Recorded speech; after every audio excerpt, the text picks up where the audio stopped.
आखिर आपका असली शत्रु है कहां।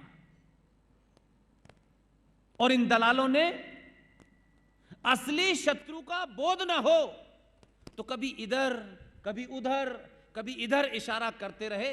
इसलिए आप आज तक इन 70 सालों में आप न तो संस्कृति बचा पाए, न अपने देश की सीमाएं बचा पाए, न अपनी शिक्षा बचा पाए, न अपने संस्कार बचा पाए, न अपनी मान्यताएं परंपराएं सरोकार कुछ नहीं बचा पाए।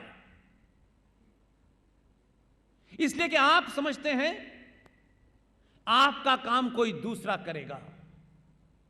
चाटुकार तो बहुत पैदा किए हमने, लेकिन सुभाष नहीं पैदा किया, भगत सिंह नहीं पैदा किया हमने। क्योंकि हम चाहते हैं हमारा बेटा तो अमेरिका में सीईओ बनना चाहिए, पड़ोसी का बच्चा भगत सिंह बने, हम क्यों बनेंगे? हम तो चाचा नेहरू बनेंगे, 19 साल मजे लेंगे सत्ता के।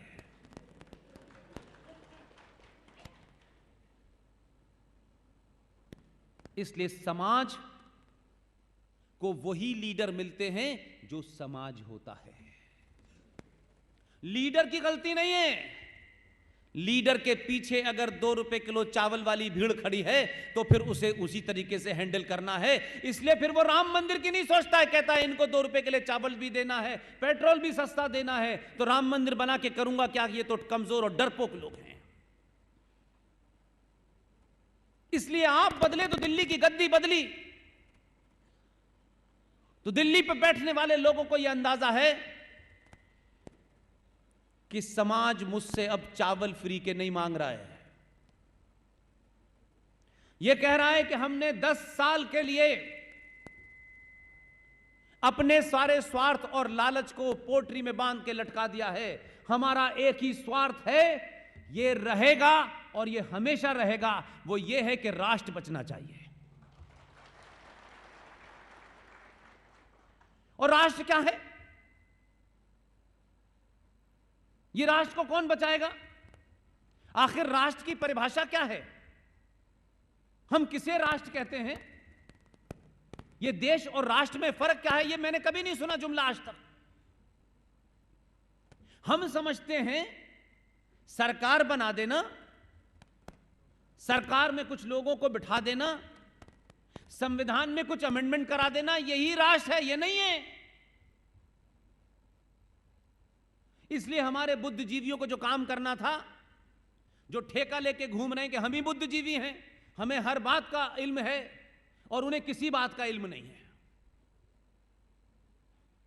देश क्या होता है? देश एक जमीन का टुकड़ा होता है। उस जमीन के टुकड़े की रक्षा करने के लिए सेना होती है, उस जमीन के टुकड़े पे व्यवस्था चलाने के लिए संविधान होता है, संसद होती है, न्यायपालिका होती है, पुलिस होती है।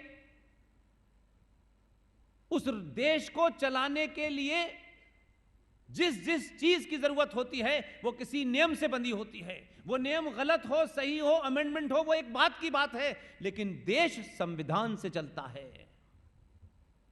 देश चले इसके लिए चुनाव होता है, उसमें प्रधानमंत्री होता है, अलग अलग मंत्रालय होते हैं, उनका काम है नियम बनाना, कानून बनाना।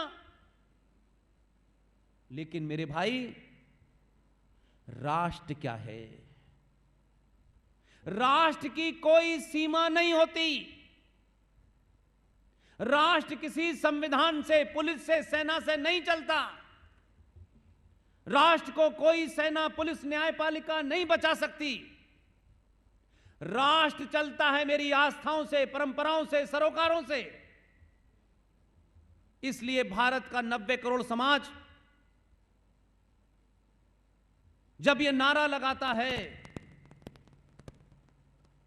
जय श्री राम, तो जय श्री राम का नारा लगाने वालों मेरे भाइयों, ये सरकार की जिम्मेदारी नहीं है कि भारत के मंदिर सुरक्षित रहेंगे या नहीं रहेंगे।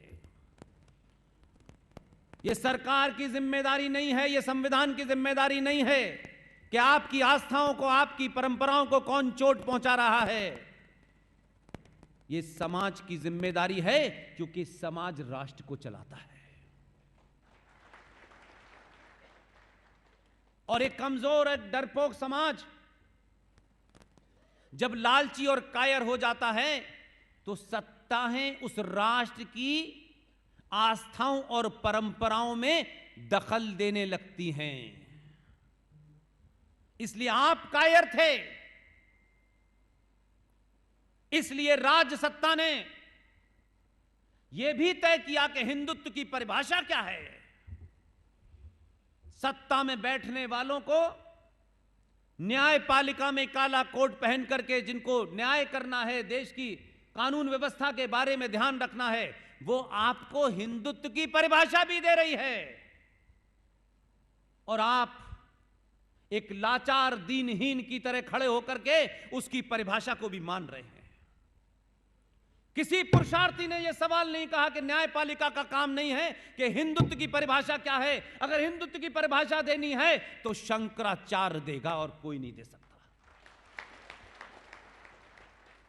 लेकिन समाज में जब हनन होता है, जब आप अपने चरित्र से गिर जाते हैं, तो माफ कीजिएगा, दुनिया में पहला ऐसा यह देश है, दुनिया में है, आज गूगल है, सर्च करिएगा, यह पहला देश है जिस देश की न्यायपालिका में बैठे हुए लोग, करोड़ों मुकदमों की सुनवाई करने का समय नहीं है, क्योंकि आप लालची और कायर हैं। इसलिए आज कानून के जानकार, जिनका कानून में बहुत इल्म है, वो हिंदुत्व की परिभाषा भी दे रहे हैं और भारत के अंदर, केरल राज्य के अंदर, सबरीमला के अंदर महिलाओं और पुरुषों की बराबरी की दुहाई देकर के उस 1000 साल की परंपरा को भी तोड़ रहे हैं और आप चुप बैठे हैं। ये कायरता और नपुंसकता के कारण आपकी आस्थाओं और परंपराओं के अंदर हर सड़क चलता हुआ आदमी लात मार के आगे बढ़ जाता है और आप सरकार से याचना करते हैं, हमें मंदिर चाहिए, हमें काशी का मंदिर चाहिए। औरंगजेब जब आया था तो उसने पूछ के लिया था आपसे, कानून से लिया था आपने, और आप तो उस पीढ़ी के लोग हैं कि हमने 6 दिसंबर 92 को अगर वो हमने पराक्रम न किया होता तो आज वहां मंदिर न बनना होता। इसलिए जो सियासी लोग होते हैं वो ताली भी सोच के बताते हैं, बताएं न बनाएं, क्योंकि कल तो एमएलए बनना है, सोच के ताली बजाते हैं। ये बड़े मक्कार लोग हैं। इन स्वार्थी लोगों ने नुकसान बहुत किया है।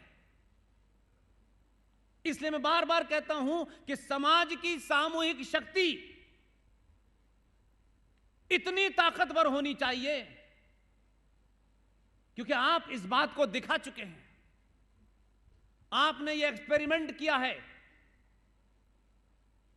कि जिस दिन से भारत राष्ट्र के अंदर सनातनियों की सामूहिक शक्ति का प्रदर्शन जब से किया आपने, सरकार आपसे कह रही है अब कौन सा मंदिर बनाना है।